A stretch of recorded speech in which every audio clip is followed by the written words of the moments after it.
Okay, it's 8:30 and welcome to my vineyard ramble. As you can see, it's a little bit cloudy. It looks quite dramatic, but don't worry, it's not going to rain, not this week anyway. Rain is forecast for next week. It's just a bit of a cloudy morning, so it's a sea breeze, very slight, just coming off the Mediterranean, which is behind those hills there. So cloudy, quite a pleasant morning, actually a little bit cooler than yesterday, so we're probably about 15 degrees here. So I thought I'd bring you back to this vineyard here. So this is the Grenache Gris that we were lucky enough to buy this year. So we've got a hectare of Grenache Gris that came up for sale. It used to be in the local wine cooperative. 1 hectare of 70-year-old Grenache Gris. That's a very rare find down here. It's already quite rare to find Grenache Gris planted almost by itself. Actually, we're not quite sure how much Grenache Gris is in here. We think it's majority Grenache Gris, but it won't be until the harvest if we see if it's actually mixed in with some Grenache Blanc, which is actually quite typical down here. So we purchased this, we're about to sign for it next week. So we bought it this year. It's 1 hectare, 4,400 vines. And just thought I'd start looking at the soil here. So we're actually, as you can see, it's quite flat. So we're down in the valley bottom. Normally I prefer the slopes for vineyards on the sides because of the drainage, and it's better than it being in the valley bottom. But you know, I wasn't going to refuse 1 hectare of Grenache Gris in one plot. So in this instance, it was a great variety that I went for. But having said that, if you look down here, it's not just silt. We've got lots of pebbles, and that helps with the drainage. So we've got limestone pebbles, and they would have come down from the Toche mountain in the rivers and streams. This used to be a lake. And so that's why we've got like silt and pebbles here. So if you remember, for those of you thinking, oh yes, she's done it, I'd really like to buy a vineyard down in the south of France. It's just to remind you of all the hard work that we've done already in this vineyard. So when we bought it, you couldn't actually get the tractor through because this would have been sprayed by hand probably. With chemicals before we bought it, and they wouldn't have got the tractor into the vineyard. Now we wanted to plough, so we wanted to get our chuniard, our little tractor mignon, into the vine. We couldn't do that until we cut the branches. So if you remember, Jean-Marc came in and actually with his chainsaw, it's a bit dramatic, cut down the branches that were literally touching each other in the rows. So that was the first thing, but you can see the vines have come back quite well. Let's have a look at close up. Morning, Monsieur Vine or Madame. Actually, they could be Monsieur or Madame because vines are hermaphrodite, so I don't think it's going to take offence if I call it Monsieur or Madame. So I'm just trying to find you. This would be where Jean-Marc trimmed it back with the chainsaw, and you can see it's healing nicely, looking good, still looking really lush already, the vines. So not too much upset to the vines from the chainsaw and cutting them back. So basically we made the passageways. That meant that we could then get in with the chuniard. Now, as I keep saying, like Michelle was meant to be here with Mignon with me so that I could show you the ploughing. Unfortunately, the tractor's broken down. So yesterday, it's not Mignon that's broken down, it's the bigger tractor had a puncture. So a tractor puncture is quite a major thing, and it's in the garage at the moment. So unfortunately, I don't think we'll be seeing Michel and Mignon today, but we can see what they've been doing. So yesterday he came in, and for the very first time in probably about 50 years, this vineyard has had the soil ploughed. So we did a very light plough. It's only about 10 centimetres deep because we didn't want to disturb the roots too much, given that we've given the vines quite a big shake anyway by doing that. I've already ruined the competition on the can you spot which grape variety it is, because I've told you it's Grenache Gris because I get excited about Grenache Gris. But let's just have a look at the typical Grenache leaf. So here we are. A nice example. When you actually flatten it out, you can see that the Grenache is very round. It's almost a circle, hardly any indents into it. And the top is really waxy, so smooth, waxy, not that many veins. It's not embossed at all. You're getting impatient to see the grapes. The grapes are coming. I'm going to show you the grapes in a minute. So they're waxy on the top, and when you turn it over, no hairs at all, just smooth. And again, it feels waxy. It feels a bit like, you know, a barber coat with that waxy feel on it. And that is typical of the Grenache. Now, Grenache Gris, here you go, those of you who wanted to see the grapes, there, a little bunch of grapes. Grenache Gris is quite unusual. You're probably more familiar with the Grenache Noir. Grenache Gris is a mutation from the Grenache Noir, and it was actually planted in Tuchon, in my village, in the 1960s, and it was planted to make VDN. So VDN is Vin du Naturel. So Vin du Naturel is a sweet wine. So it's actually planted to produce a sweet wine called Rivesaltes. So it's Grenache Blanc and Grenache Gris, the origins of that, why it's planted here when it's a very big red wine producing area. It's basically to make sweet wine. The market for sweet wine sort of dropped. The cooperatives started paying less for the grapes, for white grapes, so most people rip them up. And that's where it's a real shame, because most of this wonderful Grenache Gris and Grenache Blanc has actually been ripped up in the plain here, because it wasn't used for making the sweet wine. There wasn't a demand for the sweet wine. So I just feel really lucky that I was able to buy this vineyard here, a vineyard of almost, hopefully, 100% Grenache Gris. Right, let's have a look at the grapes. So here you can see the bunches. Now, those of you who've been following, you're thinking, whoa, they're not even in flower. You see, you're sounding like a vigneron already. So they're not in flower yet, and that's because we pruned this vineyard last. Because we only just bought it, it was really late to prune. So we pruned this later, and that means the flowers haven't quite developed. There are some, oh, look, look, look. Can you see that? So we are actually, some of them are flowering. I can see that some of you love Rivesaltes. You can get some delicious Rivesaltes. We don't actually make a sweet wine like that, because I love the really old ones, the ones that have been aged for like 20, 30, 40 years. They're absolutely fabulous. So can you see that? There is some flowering there. Now, Grenache Gris, I was speaking with Jean-Marc this morning and saying, well, why do people plant Grenache Gris and not just Grenache Blanc? And it was that because people thought, or that the Grenache Gris had a better fruit set. Now, Grenache is really, this is a little wine lesson here.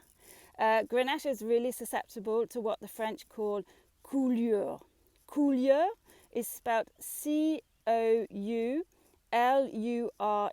coulure, and that means poor fruit set. So the French have a word for poor fruit set, coulure. And now, coulure, the Grenache is particularly susceptible to coulure, and that means that if the fruit doesn't set, that even though it's all flowering, if it doesn't set, it means you won't get any grapes. And you don't know, we'll know probably in 2 weeks or so, when the flowering has finished, and we can actually see the little grains starting to form into grapes. We'll know exactly if the fruit set has been successful. Now, you saw that I was having problems saying coulure. I think it's one of the most difficult words to say in French for the wine in the vineyard. Coulure, I always have to think about it. So I thought perhaps you'd like to know an easy way to remember how to pronounce it. So if you're ready, very simple. To pronounce coulure, which is poor fruit set, just go cool, as in I'm really cool, or my vines are really cool, cool. Okay, can I hear you? Cool. And then just say your, as in your cup of tea or your cup of coffee that you're probably drinking at the moment. Put those words together and you've got coulure. Can I hear you? Say it a bit louder. Coulure. Fantastic. Coulure. So now you can, next time you're in a vineyard, you can say, oh, is this vine susceptible to coulure? So that's why we have Grenache Gris. Basically, Grenache Gris was had a better fruit set, so people planted Grenache Gris. So will we make a sweet or a dry wine from this vineyard? So this is exciting. It's our very first vintage that we're going to make from the Grenache Gris. We're going to make a dry wine, definitely dry wine.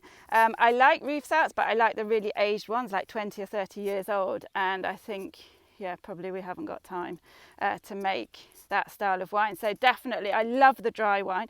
Dry wine, if you get 100% Grenache Gris, and this is where lots of people blend it with the Grenache Blanc, but we actually go in and we pick separately. So we will make 100% Grenache Gris from this vineyard, and it just has such a lovely minerality. It's very fresh, and it has quite a high acidity for wines of the south of France. Just look at that vine.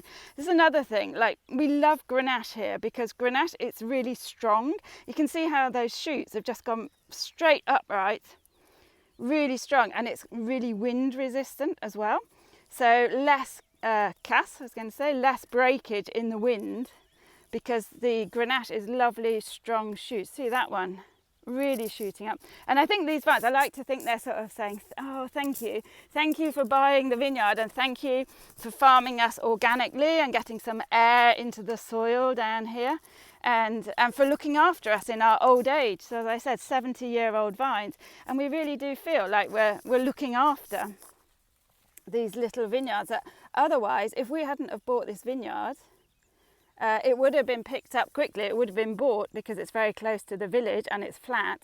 If we hadn't have bought it, it would have been ripped up and it would have been planted with a different grape variety, something that was going to produce higher yields. So all these 70-year-old vines would have been lost if we hadn't have stepped in and bought the vineyard.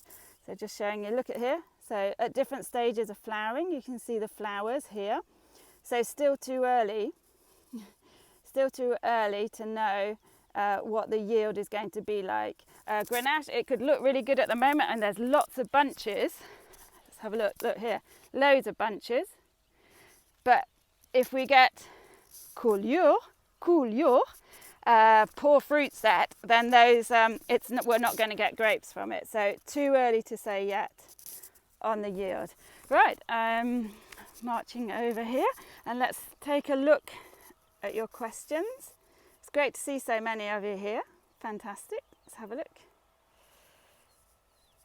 So this is a difficult question to answer, but how many bunches will you have on each vine by harvest time? We hope to have, it's difficult to say, but say 5 or 6 bunches, perhaps 4 per vine. And what we want, though, what's more important is that each bunch is separated and they're sort of hanging in a sort of like a wine glass, a gobelet, that's why it's called gobelet. So you've got them well spaced out so the air can get in, the sun can basically ripen them all evenly. So we want bunches that have lots of space around them, but we'll make about 4 or 5 bunches per vine at harvest time, hopefully. So what do we do? Thanks, Brad, for this one. What do you do if you have poor fruit set? That you can't do anything. It's one of those things, it just happens. You can't protect against it. You just have to pray for good weather during flowering. And even then, I mean, it's been perfect conditions now for flowering and for fruit set, but it still could be that it doesn't work. So if we do have poor fruit set, we still harvest. I remember harvesting in my vineyard in Moray once after a very bad fruit set. And it's basically as if somebody else has been into the vineyard before you and already harvested, and you just go in and you pick what's left. So you just get little tiny grapes. So it's not great, but there's nothing you can do. So one from Southern California, hi over there, thanks for staying up. Are they strong enough to deal with hail or at least minimal damage? I think when the hail season, I mean, we could still get hail at the moment, but they are still very fragile when we do have the risk of hail. So even the Grenache, even though they're stronger against the wind, they would not survive an attack of hail any better than the Carignan.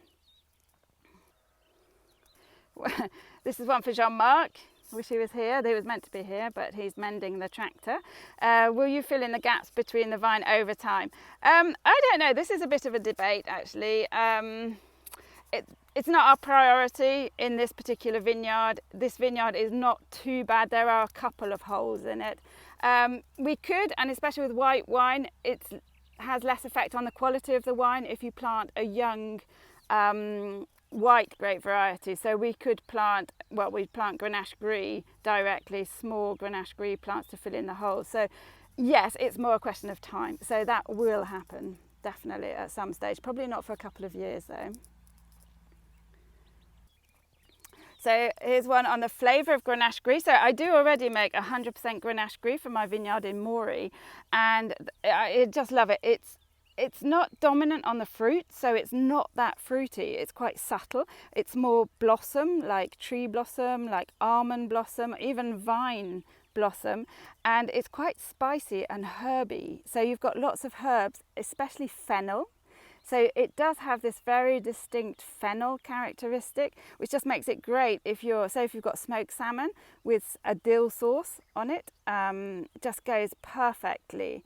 It's quite complex, and again it has that lovely minerality which comes from the grape variety, just lovely fresh acidity. But it's a different style of wine. It's just completely different to anything else. Highly recommend that you grab yourself a bottle of the Grenache Gris. So there we are. I was hoping that Jean-Marc was going to make it just to sign off, but he hasn't, so he's probably still working on the puncture on the tractor.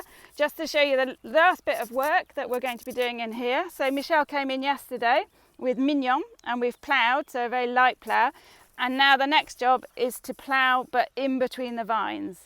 So hopefully tomorrow I'll be back out and I'll be able to show you Mignon and Michel, and perhaps Jean-Marc too, ploughing in between the vines. So thanks very much everybody, and I will see you all tomorrow for another vineyard ramble.